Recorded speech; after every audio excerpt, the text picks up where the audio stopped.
அந்த current cut பண்ணியிருக்காங்க. ஏன் கரண்ட் கட் பண்ணாங்கன்னு தெரியலன்னு சொல்றாங்க.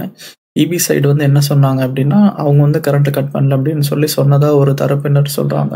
இன்னொருத்தவங்க என்ன சொல்றாங்க அப்படின்னா, அவங்க வந்து வேணும்னே பவர் கட் பண்ணிட்டாங்க அப்படின்னு சொல்லி இன்னொரு தரப்புல சொல்றாங்க. இன்னைக்கு ஒரு செய்தியில பார்த்தேன். அதுல ஒருத்தர் என்ன சொல்றாரு அப்படின்னா, அவங்க தான் கரண்ட் கட் பண்ண சொன்னாங்க, தாவகவினர் தான். ஏன்னா ஜென்ரேட்டர் ரூம்குள்ள அந்த ஒரு ஷீட்லாம் உடைச்சிட்டு உள்ள போயிட்டாங்க ஜென்ரேட்டர் ரூம்குள்ள.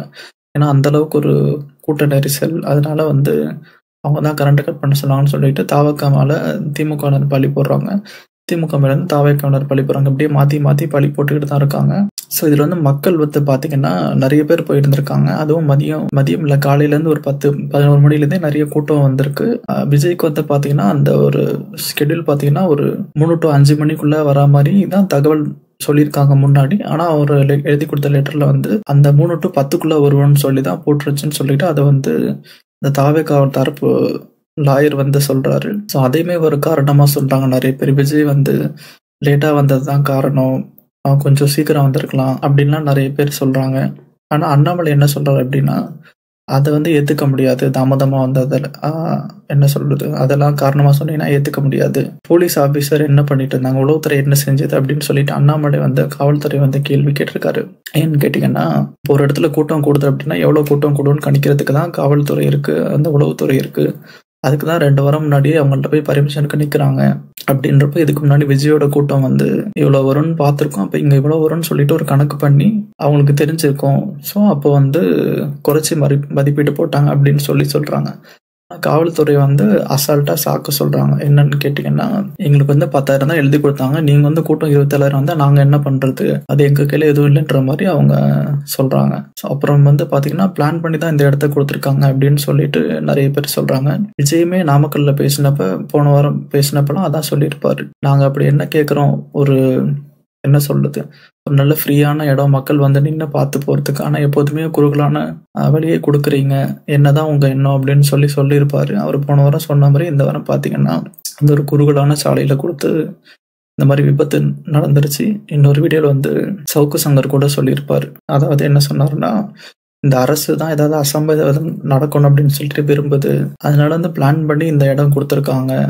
இப்ப செந்தில் பாலாஜி கோட்டையில வந்துட்டு விஜய் வந்து பேசிட்டு போயிட முடியுமா, அப்போ வந்து அவங்களுக்கு அது அவமானம், அதனால வந்து அவங்க எந்த அளவுக்குனாலும் இறங்கி செய்வாங்கன்னு சொல்லிட்டு அவர் சொல்றாரு ஒரு பக்கம். ஸோ அரசாங்கம் பக்கம் இந்த மாதிரி மிஸ்டேக் இருக்குன்னு பாத்தீங்கன்னா, தாவேகா சைடு என்ன மிஸ்டேக்னு பாத்தீங்கன்னா, அவங்க வந்து அந்த ஒரு கண்ட்ரோல் பண்றதுக்கு ஒரு ஸ்ட்ரக்சர் இல்லை அவங்கள்ட்ட. ஏன்னு கேட்டீங்கன்னா, இவ்வளவு கூட்டம் வருது, இவன் சொல்றதும் கேட்க மாட்டேங்கிறானோ அப்படிங்கிறப்ப ஒரு ஆர்கனைஸ் பண்ணி பண்றதுக்கு முடியல அவங்களால. அதுவும் இல்லாம வரும்போதே அவ்வளவு கூட்டம்னு தெரியுது. இப்போ பெரம்பலூர்ல பாத்தீங்கன்னா கேன்சல் பண்ணிட்டு போனாங்க லாஸ்ட் டைம்ல. ஏன்னா டைம் ஆயிடுச்சு, கூட்டம் பிரச்சனையாகும் அப்படின்னு சொல்லிட்டு. அதே மாதிரி இங்கேயும் அவங்க வந்து கேன்சல் பண்ணிட்டு போயிருந்தாங்கன்னா பிரச்சனை இல்லை இன்னொரு நாள் வச்சிருந்துருக்கலாம். இல்லை எங்களுக்கு இல்லை இவ்வளவு பேர் வருவாங்க, இடம் பெரிய இடம் வேணும்னு சொல்லிட்டு போராடியாச்சும் வாங்கியிருக்கலாம். ஏன்னா இவங்க கொடுக்குற அந்த சின்ன சின்ன இடத்துக்கே இவங்க வந்து கோர்ட் வரைக்கும் போயிட்டு போராடி அப்புறம் தான் வந்து இவங்க வந்து இந்த இதுவே பண்ண முடியுது. இவங்களுக்கு வந்து நிறைய நிபந்தனை, நிறைய ரூல்ஸ் போடுறாங்க.